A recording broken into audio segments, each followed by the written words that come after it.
గురుభ్యో నమ. శ్రీ మహాగణాధిపతయే నమ. శ్రీ సరస్వత్యే నమ. భక్తులారా, సత్సంగంలో భాగంగా భాగవతం యథాతథంగా చెప్పుకున్నాం. ఇందులో భాగంగా నిన్నటి వరకు మనం 12 స్కందాల్లో 4 స్కందాలు పూర్తి చేసి 5వ స్కందాన్ని 45 భాగాలుగా చెప్పుకున్నాం. ఈరోజున 46వ భాగం చెప్పుకుందాం. చెప్పుకునే ముందు వ్యాస భగవాను ప్రార్థన చేసుకుందాం. వ్యాసాయ విష్ణు రూపాయ వ్యాస రూపాయ విష్ణవే నమో వై బ్రహ్మనిధయే వాసిష్ఠాయ నమో నమ. సమర్థ సద్గురు సాయినాథ్ మహారాజ్ కీ జై. సప్తద్వీపాల గురించి చెప్పుకున్నాం. ప్లక్షద్వీపం దాని గురించి చెప్పుకున్నాం ప్రస్తుతం. దీని చుట్టూ దాంతో సమానమైన వైశాల్యం గల 2 లక్షల యోజనాల విస్తృతి కలిగిన చెరుకు సముద్రం ఉంది. ఇది చెప్పుకున్నామే నేను కదా. చెరుకు సముద్రం గురించి చెప్పుకున్నాం.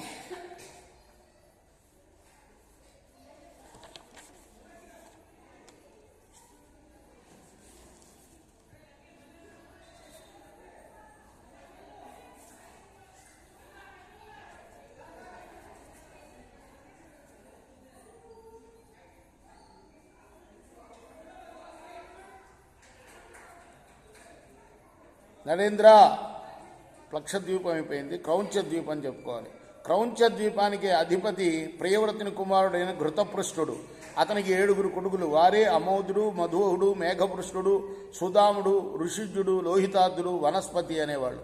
తన కుమారుల పేరు మీదుగా క్రౌంచ ద్వీపాన్ని ఘృతపృష్ఠుడు 7 వర్షాలుగా విభాగం చేసి ఒక్కొక్క భూభాగానికి ఒక్కొక్క కుమారుణ్ణి రాజుగా నియమించాడు. తాను మంగళగుణ నిలయుడైన శ్రీహరి పాదపద్మాలను సేవిస్తూ తపం చేయడానికి కానలకు కదిలి వెళ్ళాడు.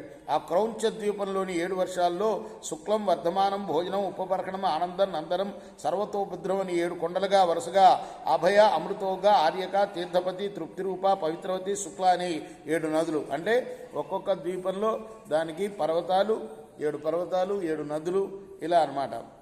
ఇలా ఉన్నారు. అలానే 4 వర్ణాల వాళ్ళు వాళ్ళ పేర్లు కూడా ఇచ్చారు. వాళ్ళ పేర్లు ఏమిటాయి అంటే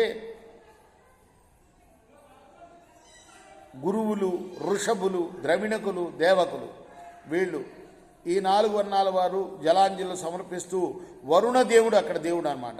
ఆయన్ని నీటితో నింపిన దోషులతో అర్ఘ్యమిచ్చి ఆరాధిస్తారు. పరీక్ష నరేంద్ర విను.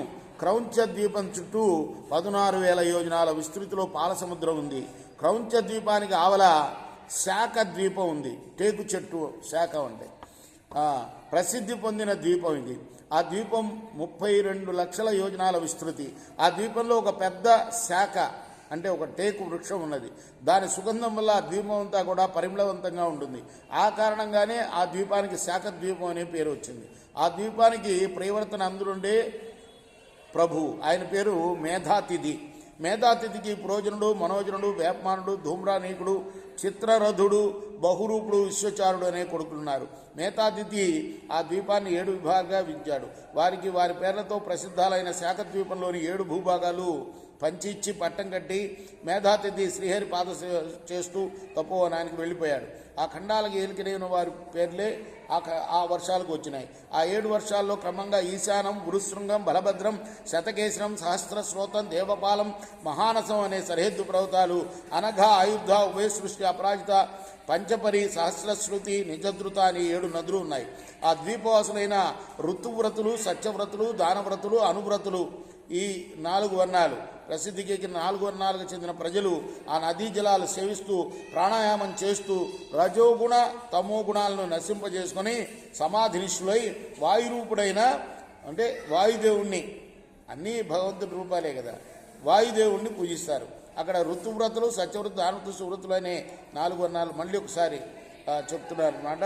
ఆ 4 వర్ణాల పేర్లు. శాఖ ద్వీపం చుట్టూ అంత్య పరిమాణం కలిగిన దధి సముద్రం అంటే పెరుగు సముద్రం ఉంది. దాని తర్వాత 64 లక్షల యోజనాల విస్తరణ కలిగిన పుష్కర ద్వీపం ఉంది.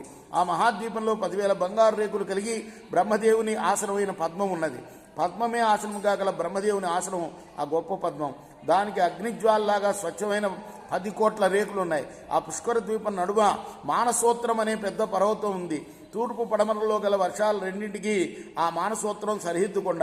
ఈ విధంగా లోపల వెలుపల ఉన్న వర్షాలకు సరిహద్దుగా ఉన్న మానసోత్తర పర్వతం 10,000 యోజన విస్తారణం, అంతే ఎత్తు కలది. ఆ పర్వతానికి 4 దిక్కుల్లోనూ 4 లోకపాలకుల పట్టణాలు ఉన్నాయి.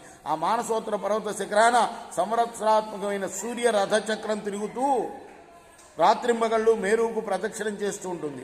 ఆ రథానికి సంవత్సర కాలమే చక్రం. ఆ చక్రంలో సగం ఉత్తరాయణం, సగం దక్షిణాయనం. అవే దేవతలకు క్రమంగా పగలు రాత్రి అవుతూ ఉంటాయి. ఆ పుష్కర ద్వీపాధిపతి వీతిహోతుడు. ఈ వీతిహోతుడు ప్రియపుత్రుడిని ఈ వీతిహోతుడు అనేవాడు ప్రియపుత్రుని ప్రియవ్రతుడి యొక్క కొడుకే.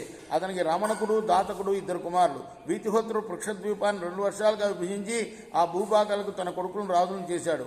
తన అన్నల అడుగుజాడల్లో వీతిహోత్రుడు భగవత్ప్రీతికరమైన కార్యాలను చేస్తూ ఆ తర్వాత తను కూడా తపోవనానికి వెళ్ళిపోయాడు. ప్రజలకు రక్షకుడైన పరీక్ష నరేంద్ర, ఈ పుష్కర ద్వీపంలో సంచరించేవారు వేదోక్త కర్మలను ఆచరిస్తూ చతుర్ముఖుడు అంటే బ్రహ్మని కొలుస్తూ ఉంటారు. వారు నిశ్చలమైన బుద్ధిబలం, నియమనిష్టలు కలిగిన వారు. అద్వయం శాంతం పరబ్రహ్మయే బ్రహ్మరూపంలో కర్మయందు నిశ్చయ ఉన్నది. దాన్ని అర్చించువాడు బ్రహ్మజ్ఞానాన్ని పొందుట. బ్రహ్మయందు మాత్రమే నిష్ట కలిగి ఉన్న ఆ బ్రహ్మరూపాన్ని జీవుడు పూజించాలి. ఆ రూపంలో ఉన్న భగవానుడికి నమస్కారం అని వారు జపిస్తారు. రేపు మనం ఇక్కడ పుష్కర ద్వీపంలోకి మాత్రం 4 వర్ణాల విభజన లేదట. అక్కడ వర్ణ విభజన లేకుండా అందరూ సమానంగానే సమభావంతో కలిసి మెలుగుతారు. కృష్ణార్పణమస్తు. సాయి కృష్ణ. శ్రీ సత్యానంద సద్గురు సాయినాథ్ మహారాజ్ की जय. చేకోరా హారతి ఇదిగో సద్గురునాథ దేవా సాయినాథ. పాంచభౌతిక తత్వములనే హారతులిత్తుమురా. నిర్గుణమ్మగ స్థితే వీడి ఎట్లి ఆకారం పొందితివో సాయిరాం. సర్వం నుండి నీవే ఇంకరుముంటివి తల్లివలే. రజోతమో సత్వము నుండి మాయటి జనించే బాబా మాయటి జనించే. ఆ మాయ నుండి వేరే మాయ ఏ తీరుగా వచ్చే. సప్తసాగరాలు నీకు క్రీడారంగములు బాబా క్రీడారంగములు. నీలీలాకల విస్తారణకే విశ్వం సృష్ట్యాయే. బ్రహ్మాండముల రచనం మాకు ఎలా చూపేవు బాబా ఎలా చూపేవు. తుకారామే కృపాలునంటూ సాయిని కీర్తించే. చేకోరా హారతి ఇదిగో సద్గురునాథ దేవా సాయినాథ. పాంచభౌతిక తత్వములనే హారతులిత్తుమురా. లోకమి జ్ఞాన శూన్యం ఎవరు కోరరు జ్ఞానం. పాండురంగ అవతారం అది సుజ్ఞానదాయకం. హారతి జనరాజా మహాకైవల్య తేజ.